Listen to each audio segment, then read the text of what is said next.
Hello दोस्तों, नमस्कार। मैं नितिन गुप्ता आपका स्वागत करता हूं आपके अपने शिक्षक भर्ती चैनल गुरुकुल इंडिया पर। तो दोस्तों, आज हम पढ़ने वाले हैं संस्कृत वर्णमाला के बारे में। ठीक है, क्या है? संस्कृत वर्णमाला के बारे में। आपने संस्कृत वर्णमाला शायद पढ़ रखी हो या नहीं पढ़ रखी हो, तो आज हम वर्णमाला के बारे में ऐसे ऐसे तथ्य जानेंगे जो आपको पता नहीं है। ठीक है, तो वीडियो के अंत तक ज़रूर बने रहेंगे। और मैं दोस्तों आपसे आग्रह करना चाहता हूँ कि एक पेन पेपर अपने हाथ में ज़रूर रख लें, अपने पास रख लें, जिससे कि मैं कोई इम्पोर्टेंट पॉइंट बताता चलूँ तो आप उसको नोट करते चलेंगे। ठीक है, क्योंकि आपका लिखा हुआ जो है ज़्यादा टाइम तक याद रहता है। ठीक है, और ऐसे ऐसे पॉइंट आपको बताएंगे जो कि आपके एग्ज़ाम में आने की पूरी संभावना है। ठीक है, तो क्या करना है, आपको वीडियो के अंत तक बने रहना है और एक एक पॉइंट जो है क्लियर करते हुए चलना है, नोट करते हुए चलना है। ठीक है, और दोस्तों मैं आपसे कहना चाहता हूँ, अगर शिक्षक भर्ती की आप किसी भी शिक्षक स्टेट की शिक्षक भर्ती की तैयारी कर रहे हैं तो चैनल को सब्सक्राइब जरूर कर लें और बेल आइकन को भी प्रेस कर दें। ठीक है, जिससे कि मेरे आने वाली नेक्स्ट वीडियो का नोटिफिकेशन आपको तुरंत मिल जाए। ठीक है, क्योंकि हमारे जो कुछ दोस्त होते हैं वो कह रहे थे कि सर नोटिफिकेशन नहीं आ रहा, तो इसलिए नहीं आ रहा क्योंकि आप बेल आइकन को प्रेस नहीं करते। और बेल आइकन प्रेस करने के बाद आपको ऑल पर क्लिक करना है। क्या है? ऑल पर क्लिक करना है, जिससे कि नोटिफिकेशन आपको तुरंत पहुंच जाए। ठीक है, तो चलते हैं देखिए अपने टॉपिक पर। तो क्या पढ़ना है हम? संस्कृत वर्णमाला के बारे में। ठीक है, तो पहले तो आप ये जान लीजिए, देखिए संस्कृत वर्णमाला जो होती है वो हमारे दो भागों में विभक्त होती है, ये आपको पता है। क्या है? हमारे स्वर और व्यंजन में। अब स्वर की बात आए तो स्वर का देखिए सूत्र क्या होता है आपका, सोम राजन्ते इति स्वरा। अगर सूत्र आ जाए आपका कि स्वर का सूत्र संस्कृत वर्णमाला में स्वर का सूत्र क्या है, तो आपके ऑप्शन 4 होंगे, तो आपको क्या लगाना है? श्वास राजन्ते इति स्वरा। ठीक है, क्या है? स्वा राजन्ते इति स्वरा। ठीक है, और अगर व्यंजन की बात आए तो व्यंजन में आपको क्या लगाना है? अभिन्न व्यजिति इति व्यंजना। क्या है? अभिन्न व्यजिति इति व्यंजना। ठीक है, तो ये दो चीज़ आप याद रखेंगे, ये स्वर का सूत्र है हमारा, ये व्यंजन का सूत्र है। ठीक है, तो ये सूत्र आपके संस्कृत में पूछ लिए जाते हैं। ठीक है, किसी भी आप राज्य का, आप किसी भी स्टेट का आप जो है पेपर उठा के देखें, आपके सूत्र से आपके 10 से 12 नंबर आपका आ ही जाता है। ठीक है, इससे ही मतलब नहीं है, और किसी के भी सूत्र होते हैं, जैसे हमारे प्रत्यय का सूत्र होता है या हमारा संधि के सूत्र होते हैं, तो उनसे आपके क्वेश्चन आ जाते हैं। ठीक है, सारी चीज़ें करेंगे। तो अब आप देखेंगे स्वर हमारे कितने प्रकार के होते हैं। स्वर हमारे 13 प्रकार के होते हैं। ठीक है, अब आप कहेंगे सर हमने तो 9 पढ़ा है। ठीक है, क्या है? 9 पढ़ा है, तो 9 की भी बात बताऊंगा, 9 कैसे होता है और 13 कैसे होता है। ठीक है, पहले स्वर के बारे में बात कर लेते हैं। ठीक है, उसके बाद व्यंजन के बारे में बात करेंगे। तो स्वर हमारे 13 होते हैं। देखिए कैसे होते हैं कि सबसे पहले हमारा क्या होता है? ह्रस्व स्वर होता है। ह्रस्व स्वर कितने होते हैं? हमारे 5 होते हैं, ये आप याद रखेंगे। कौन कौन से होते हैं हमारे? आ होता है, ई होता है, ऊ होता है, ऋ होता है और लिर होता है। ठीक है, ये आप याद रखेंगे। क्या है? देखिए हिंदी वर्णमाला पढ़ रखी है आपने। ठीक है, तो हिंदी वर्णमाला से ये वर्णमाला थोड़ी भिन्न है। ठीक है, ये चीज़ आप याद रखेंगे। तो बिल्कुल ये चीज़ आप ऐसे ना समझें कि ये हिंदी की तरह है, तो हम इसको आसानी से कर लेंगे। ठीक है, बस आपको थोड़ी चीज़ें जानकारी होनी चाहिए इस बारे में। तो देखिए क्या है, हमारा ह्रस्व स्वर होता है। ह्रस्व स्वर में हमारे 5 स्वर होते हैं। ठीक है, हिंदी में आपके 4 स्वर होते हैं। ह्रस्व स्वर जो होते हैं हिंदी में 4 होते हैं और आपके संस्कृत में 5 होते हैं। ठीक है, उसमें क्या है, हमारा लिर जुड़ जाता है। क्या है? लिर जुड़ जाता है। ठीक है, अब बात करते हैं, देखिए दीर्घ स्वर। जो हमारे स्वर होते हैं 2 प्रकार के होते हैं, वो 3 प्रकार के होते हैं। ठीक है, कौन कौन से होते हैं? ह्रस्व स्वर, दीर्घ स्वर और प्लुत स्वर। प्लुत स्वर इसमें जो है आपका जो गिनती नहीं होती है, क्योंकि ये जो होता है त्रिमात्रिक होता है। ठीक है, क्या है? त्रिमात्रिक होता है, इसलिए जो है इसको जो है बाद में इसकी जो गिनती वर्णों की नहीं की जाती है। अब दीर्घ स्वर की बात कर लें। देखिए ह्रस्व स्वर हमारे 5 होते हैं, दीर्घ स्वर हमारे कितने होते हैं? 8 होते हैं। कौन कौन से होते हैं? हमारा बड़ा होता है, बड़ी ई होती है, बड़ा ऊ होता है, रीरी होता है, बड़ी रीरी। ठीक है, ये आप याद रखेंगे। और ए होता है, अय होता है, और ओ और औ होता है। ठीक है, ये चीज़ आप याद रखेंगे। और आपका प्लुत स्वर मैंने बता दिया आपको। प्लुत स्वर में जो होता है हमारा त्रिमात्रिक होता है वो, जो कि इसमें जो है बोलने में जो है अधिक समय लगता है। ठीक है, 3 मात्रा का समय लगता है, वो प्लुत स्वर होता है। तो बस आपको याद रखना है सूत्र, वो स्वर हमारे 3 प्रकार के होते हैं, ह्रस्व स्वर, दीर्घ स्वर, प्लुत स्वर। अगर क्वेश्चन आ जाए स्वर कितने प्रकार के, आपको संस्कृत में लगाना है 3 प्रकार के होते हैं। ठीक है, क्या लगाना है? 3 प्रकार के होते हैं, ह्रस्व स्वर, दीर्घ स्वर और प्लुत स्वर। ठीक है, क्यों? अब देखिए इसमें जो हमारे कई प्रकार के होते हैं, जीवा के आधार पर होते हैं और आपके जो है मात्रा के आधार पर होते हैं और ओष्ठ के आधार पर होते हैं, कई प्रकार के होते हैं। तो आपको नॉर्मली याद करना 3 प्रकार के होते हैं। ठीक है, अब स्वर की परिभाषा को होती है हमारी जिसे विभक्त ना किया जा सके, ठीक है, उसे स्वर कहते हैं। क्या है? जिसे विभक्त ना किया जा सके, मतलब स्वर अपने आप में स्वतंत्र होता है, ठीक है। क्या है? स्वर अपने आप में स्वतंत्र होता है। स्वर जो है किसी की सहायता से नहीं बोले जाते हैं, ठीक है। जैसे हमारा व्यंजन होता है, व्यंजन जो है स्वर की सहायता से बोला जाता है, लेकिन स्वर होते हैं हमारे स्वतंत्र होते हैं, वो किसी की सहायता से नहीं बोले जाते हैं, ठीक है। संख्या कितनी होती है? 13 होती है। अब आप कहेंगे सर संख्या तो 9 बताइए, तो 9 हमारी जो होती है वो पाणिनि महोदय, जो हमारे पाणिनि हैं, उन्होंने जो है क्या है, स्वरों की संख्या 9 बताई है, ठीक है। कैसे बताई है मैं सारी चीज़ें बताऊंगा आपको, ठीक है। अब बात आ जाए, देखिए थोड़ा क्वेश्चन यहाँ जान लेते हैं। देखिए अब हमने जो है स्वर के बारे में जान लिया, अब हम व्यंजन के बारे में जानेंगे। तो व्यंजन हमारे 33 होते हैं, ठीक है। ये चीज़ आप याद रखेंगे। इसमें भी हमारा देखिए हिंदी की तरह होता है, जो हमारा हिंदी में होते हैं 33 व्यंजन होते हैं, इसमें हमारे 33 व्यंजन होते हैं, ठीक है। अब आपको देखिए क्वेश्चन क्या आया है, ये क्वेश्चन आपका आया हुआ है कि स्पर्श व्यंजन कितने होते हैं, ठीक है। तो आप बताएंगे 25 होते हैं। क्या होते हैं? 25 होते हैं, 25 होते हैं, ठीक है। और अगर यहाँ पर आ जाए वर्गीय व्यंजन, ठीक है, स्पर्श व्यंजन की जगह आ जाए आपका वर्गीय व्यंजन, ठीक है, तो भी तब भी आप जो है कितने लगाएंगे? 25 लगाएंगे, ठीक है। क्योंकि हमारा जो वर्गीय व्यंजन होते हैं वो भी हमारे 25 होते हैं। कैसे होते हैं? क्योंकि हमारे वर्गों की संख्या 5 होती है, ठीक है। ये भी आप याद रखेंगे। क्वेश्चन आ जाए कि संस्कृत वर्णमाला में वर्गों की संख्या कितनी होती है, तो आप बताएंगे 5 होती है, ठीक है। वर्गीय व्यंजन कितने होते हैं? 25 होते हैं। एक वर्ग में कितने व्यंजन होते हैं? आप बताएंगे 5 होते हैं, ठीक है। कौन कौन से वर्ग होते हैं हमारे? का वर्ग, चा वर्ग, टा वर्ग, ता वर्ग और पा वर्ग, ठीक है। अब का वर्ग में कौन कौन से आते हैं हमारे? का, खा, ग, घ, घ, ठीक है। क्या है? का, खा, ग, घ, घ, ठीक है। और चा वर्ग में कौन से आते हैं हमारे? चा, छा, जा, झा, इया। और टा वर्ग में कौन से आते हैं हमारे? टा, ठा, डा, ढा, अणा, ठीक है। और ता में कौन से आते हैं हमारे? ता वर्ग में ता, था, दा, धा, ना।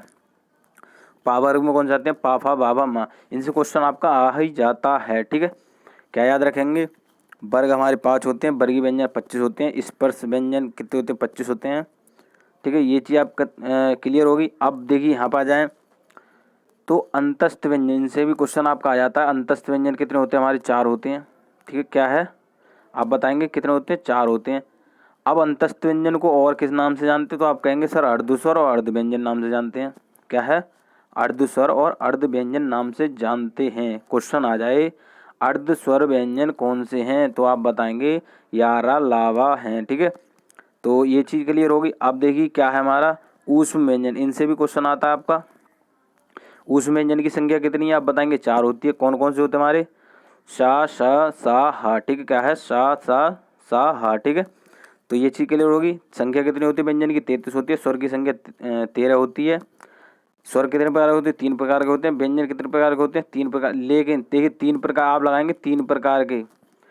4 प्रकार जब लगाते हैं जब संयुक्त व्यंजन उसमें जुड़ जाता है, ठीक है।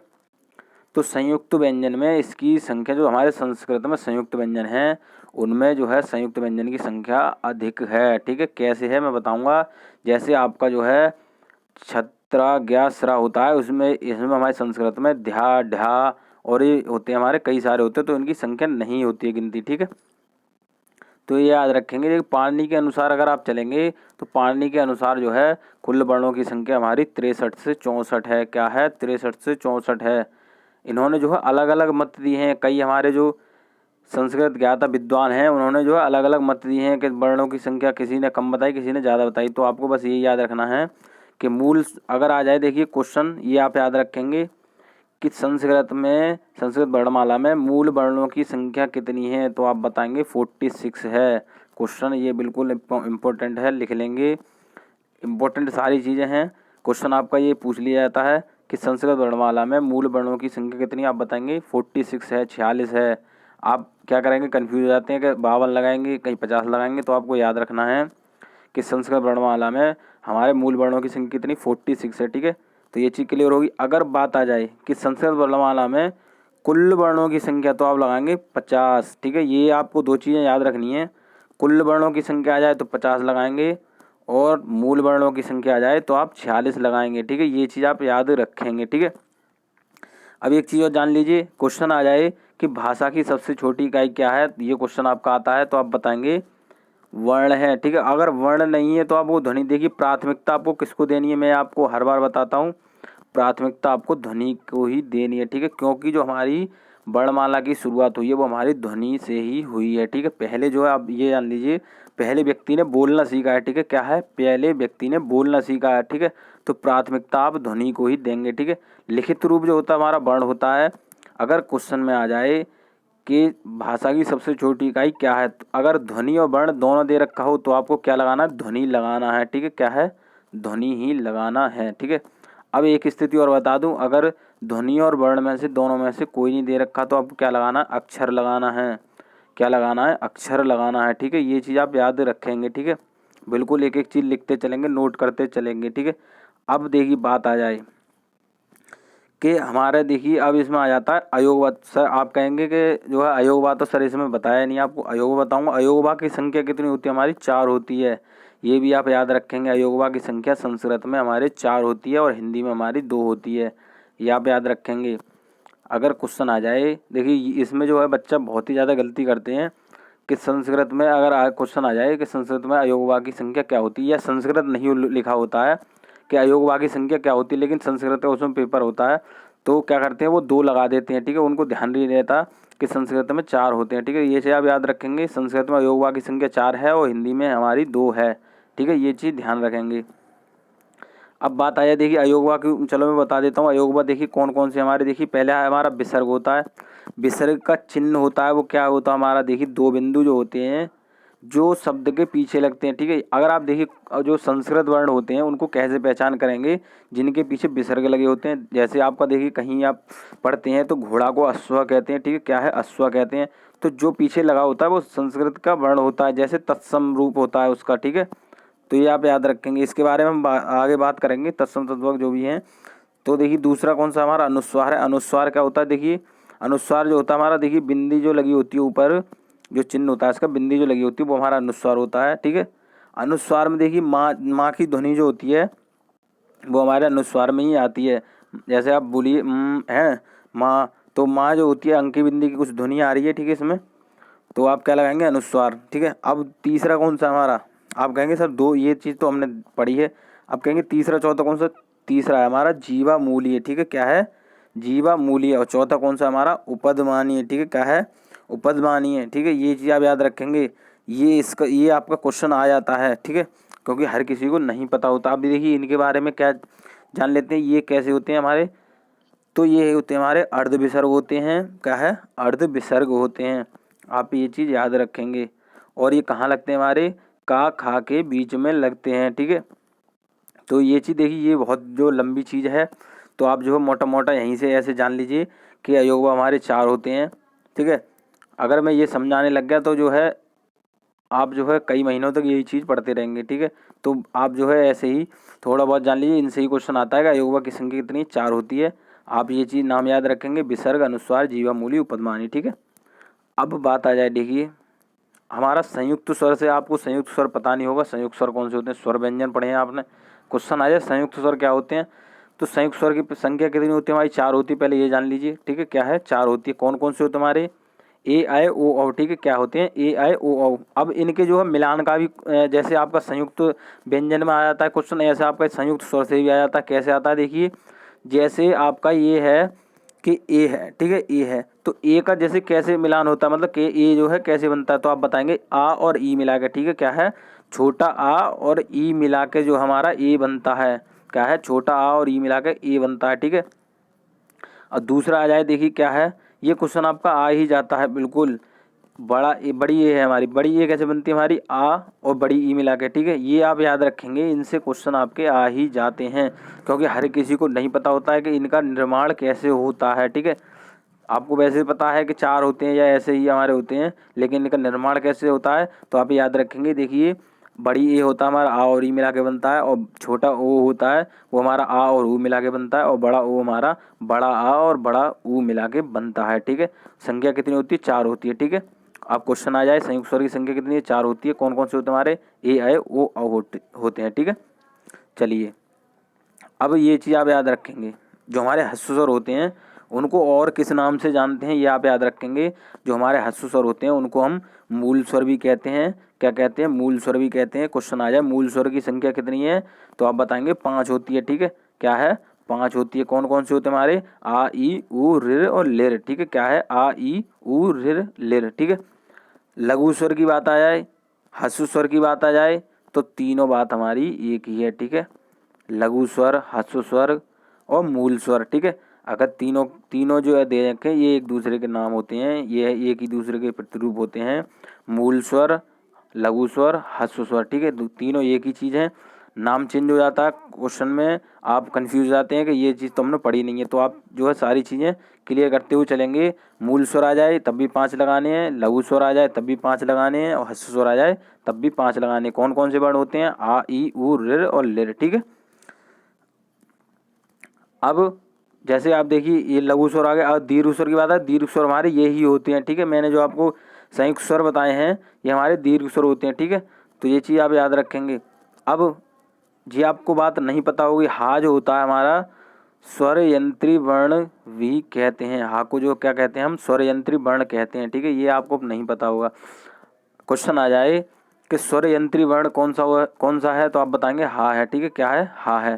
ठीक है, ऐसी चीज़ें होती हैं जो आपको नहीं पता होती हैं। अब देखिए ये आपको पता है या नहीं पता है, अब ये जान लीजिए कि गुण स्वर। देखिए क्वेश्चन आ जाए गुण स्वर कौन से होते हैं, तो गुण स्वर आप बताएंगे क्या है? छोटा ए और छोटा ओ। ठीक है, क्या है?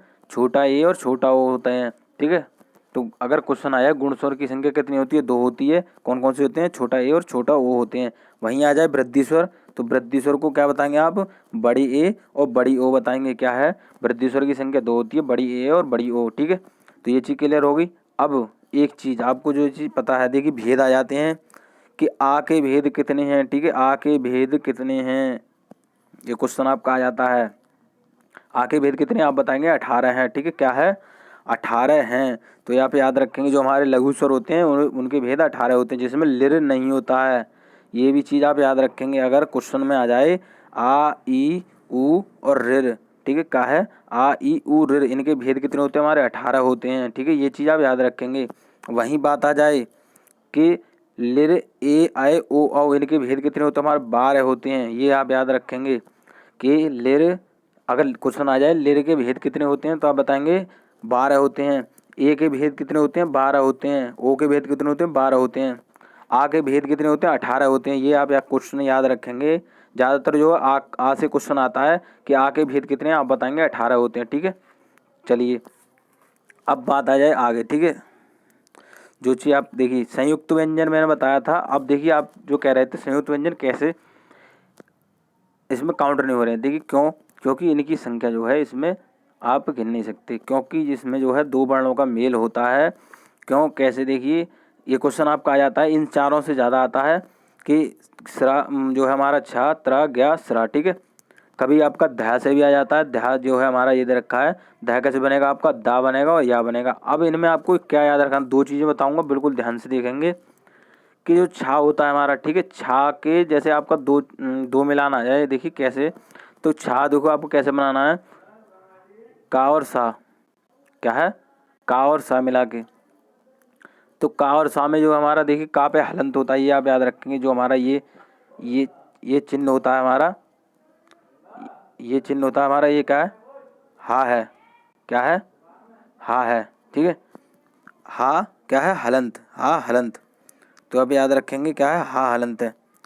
जो का के साथ लगा होता है, देखिए पहले ये जान लीजिए आप, जितने भी व्यंजन होते हैं वो हमारे अर्ध होते हैं। क्या है? अर्ध होते हैं। ठीक है, ये आप याद रखेंगे। जब जब पूर्ण कब होता है वो हमारा? पूर्ण कब होता है? पूर्ण तब होता है जब वह स्वर से मेल करता है। क्या है?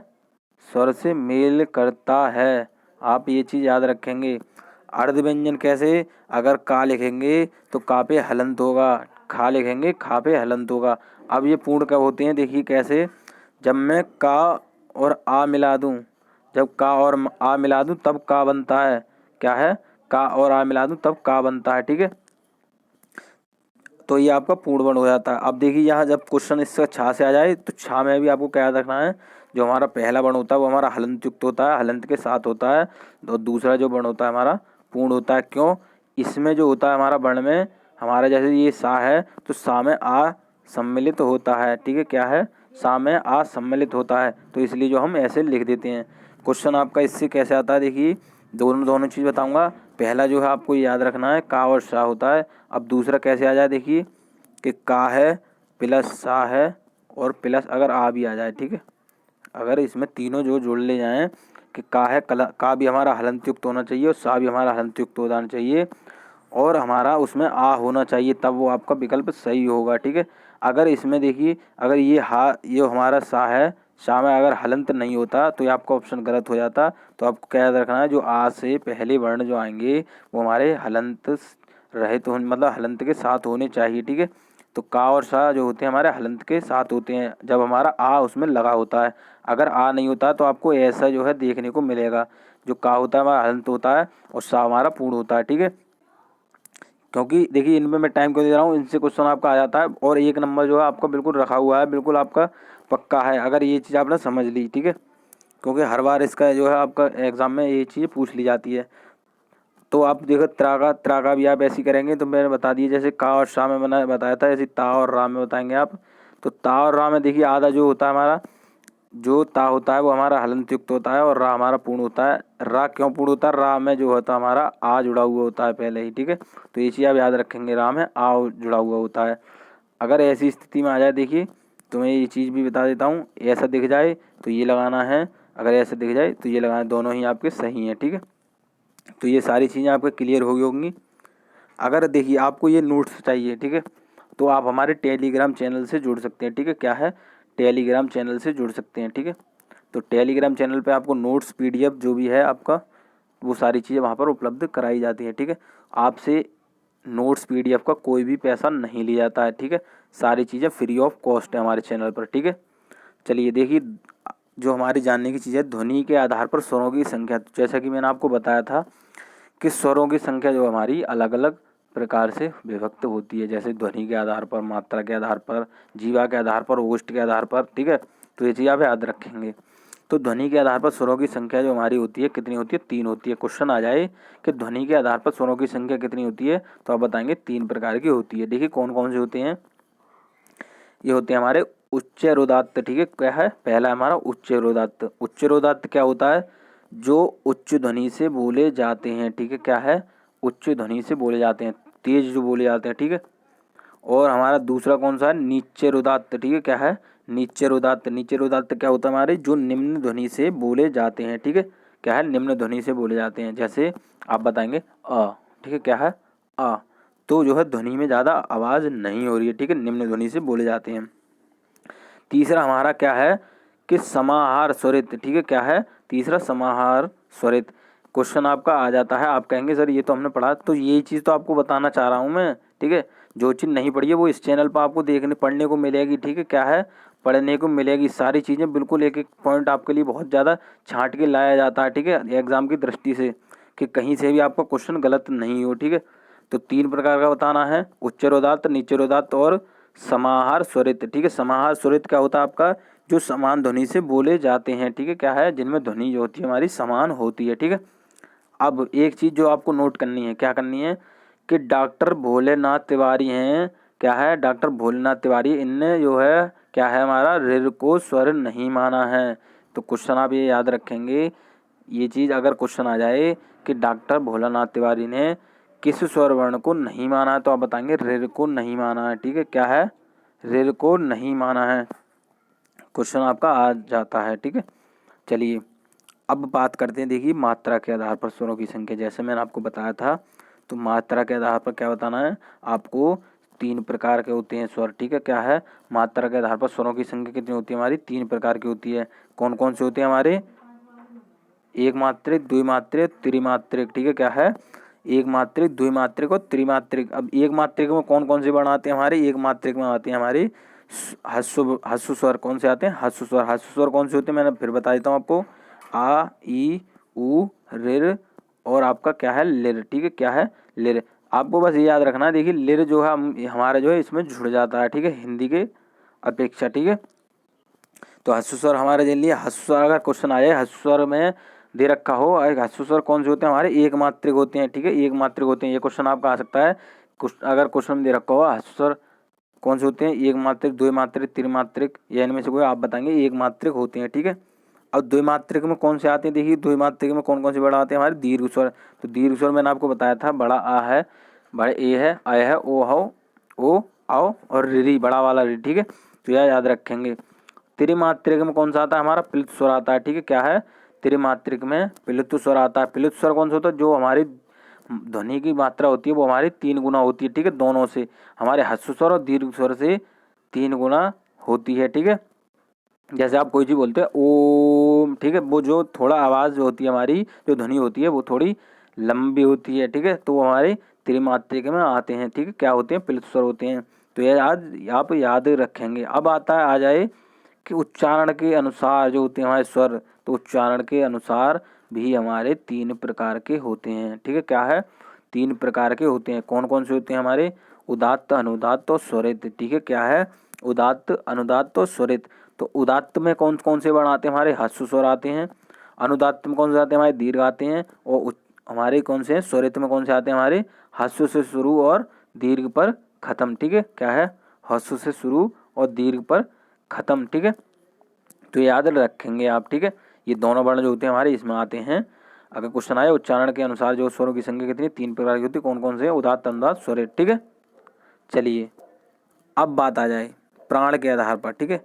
तो प्राण के आधार पर अब देखिए व्यंजन के बारे में बात कर लेते हैं। तो अगर आ जाए कि श्वास के आधार पर या प्राण के अनुसार या प्राण के आधार पर, देखिए श्वास, क्वेश्चन श्वास आ जाए, प्राण आ जाए, एक ही चीज़ है, आपको याद रखना है, कन्फ्यूज नहीं होना है। के आधार पर व्यंजनों की संख्या कितनी है, 2 प्रकार की होती है, ठीक है। श्वास के आधार पर या प्राण के आधार पर आ जाए, व्यंजनों की संख्या कितनी होती है हमारी, 2 प्रकार की होती है। कौन कौन से होते हैं हमारे, अल्प प्राण और महाप्राण। कौन के हैं, अल्प प्राण और महाप्राण, ठीक है। अब अल्प प्राण में देखिए मैंने आपको बता रखा है, आपको अल्प प्राण में एक कोड याद रखना है। क्या याद रखना है, 135। क्या है, 135 याद रखना है, ठीक है। 135 क्या है आपको ये बता देता हूँ कि 135 जो होता है हमारा, देखिए मैंने आपको पीछे बताया है कि वर्ग जो होते हैं हमारे 5 होते हैं। अब वर्ग, देखिए वर्ग जो होते हैं, देखिए मैं आपको यहाँ बता देता हूँ। जैसे का वर्ग है, तो का वर्ग में हमारा का है, का, खा, गा, घा और अंघा, ठीक है। क्या है, ये आते हैं।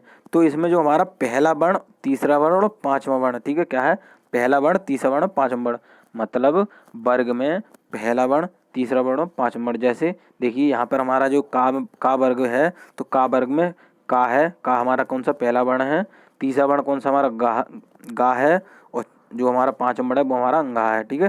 क्या है, तो आप याद रखेंगे अगर अल्पप्राण से क्वेश्चन आ जाए, क्योंकि आपका ये क्वेश्चन आ ही जाता है अल्पप्राण और महाप्राण से, ठीक है। तो इसमें बच्चा कंफ्यूज हो जाता है कि कौन से वर्ण इसमें आते हैं। तो आप याद रखेंगे पहला वर्ण, तीसरा वर्ण और 5वां वर्ण, ठीक है।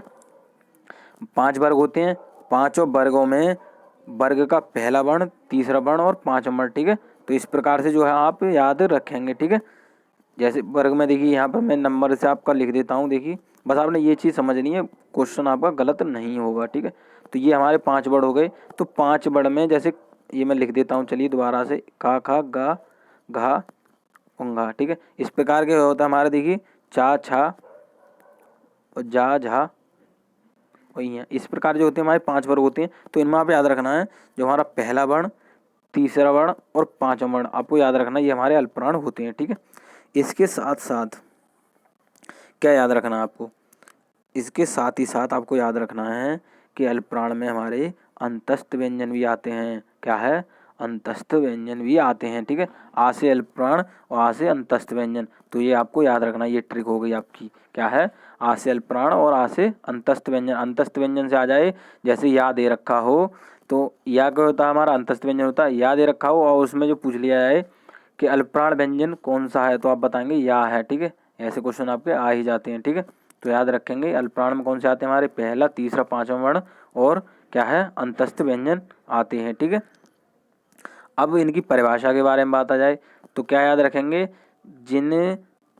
जिनके उच्चारण में कम श्वास की आवश्यकता होती है, ठीक है। जिनके उच्चारण में कम श्वास की आवश्यकता होती है, ठीक है। तो क्या होते हैं हमारे अल्पप्राण होते हैं, ठीक है, अल्पप्राण होते हैं। अब देखिए कैसे, जैसे मैं अब बोल रहा हूँ या, ठीक है, रा, ला, वा, कुछ जो है हमारी जो उच्चारण में है श्वास की जो है कमी होती है, ठीक है, कम श्वास की आवश्यकता होती है। जैसे अब मैं देखिए यहाँ पर जैसे बोल देता हूँ, जो पहला वर्ण हमारा का, गा, उंगा, ठीक है, तो इसमें जो हमारी श्वास है वो इतनी नहीं है, ठीक है, श्वास की जो है हमारे कम आवश्यकता होती है। अब महाप्राण के बारे में बात करें कि महाप्राण क्या है, तो महाप्राण याद रखना है, महाप्राण में आपको कोड याद रखना है 24, ठीक है, क्या है 24, 24 क्या है मैंने आपको बता दिया, वर्ग का दूसरा वर्ण और चौथा वर्ण, ठीक है, क्या है वर्ग का दूसरा वर्ण और चौथा वर्ण।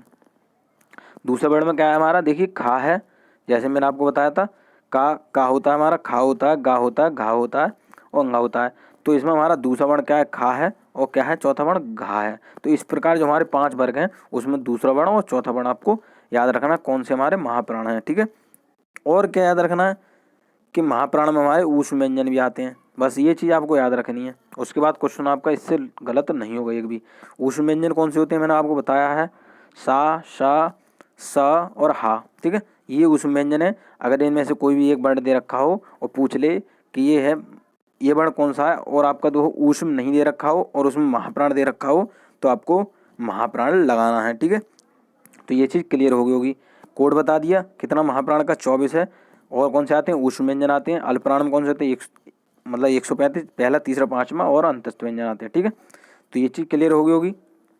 अब बात करेंगे, देखिए क्या है, ये आपका क्वेश्चन आ जाता है, यत्न या प्रयत्न के आधार पर व्यंजनों का वर्गीकरण, ठीक है, यत्न या प्रयत्न। अब प्रयत्न से आपको ये याद होगा, मतलब जो है आप जो प्रयत्न के आधार पर जानते होंगे, प्रयत्न को यत्न भी कहते हैं, ठीक है, ये चीज़ आप याद रखेंगे। प्रयत्न आ जाए, यत्न आ जाए, तो आपको एक ही चीज़ समझनी है, ठीक है।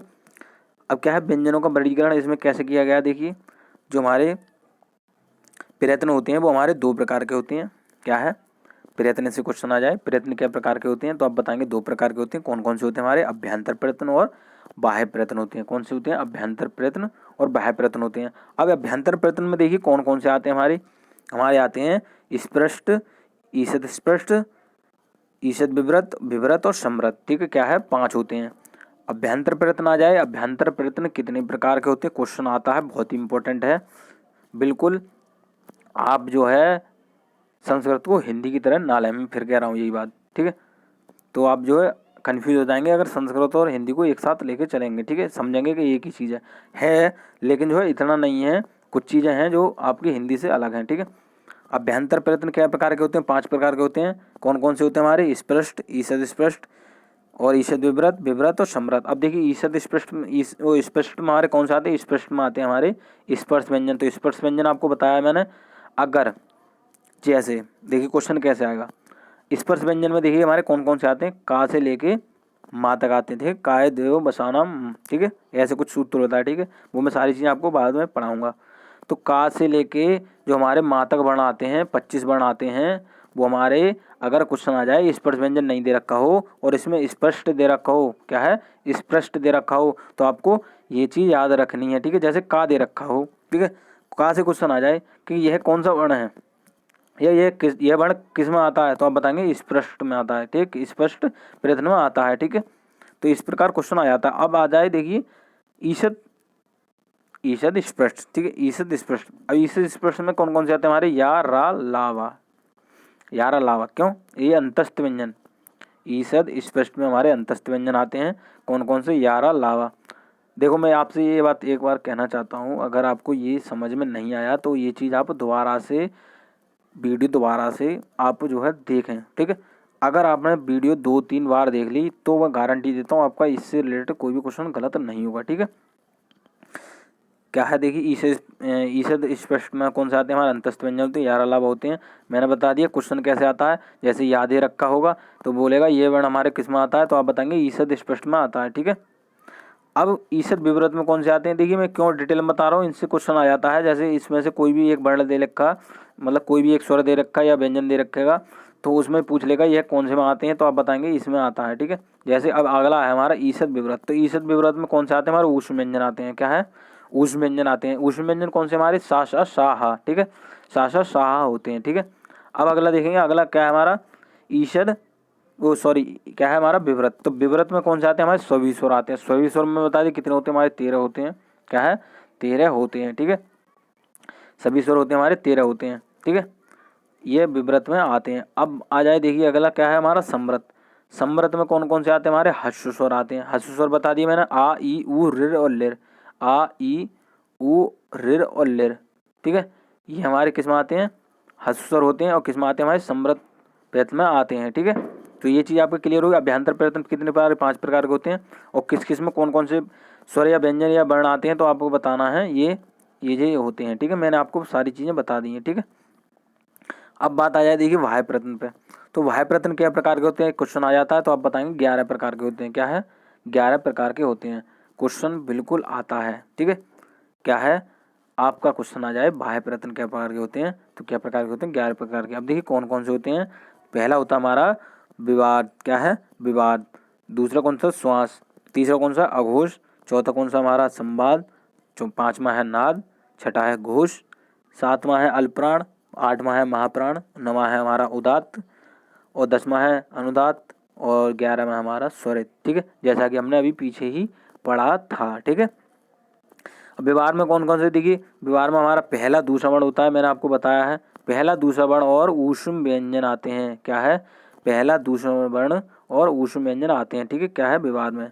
और श्वास में कौन से आते हैं हमारे पहला दूसरा वर्ण और ऊष्म वर्ण। देखिए ये आप याद रखेंगे। देखिए मैंने यहाँ पर आपको बता रखा है इन तीनों जो हमारे तीनों प्रयत्न हैं इनमें हमारे समान वर्ण आते हैं। ठीक है क्या है समान वर्ण आते हैं मतलब पहला दूसरा और ऊष्म वर्ण। ठीक है पहला दूसरा ऊष्म वर्ण। आप ये देखिए जिस प्रकार मैंने आपको यहाँ पर लिख रखा है इस प्रकार ही आप अपने कॉपी में नोट करेंगे।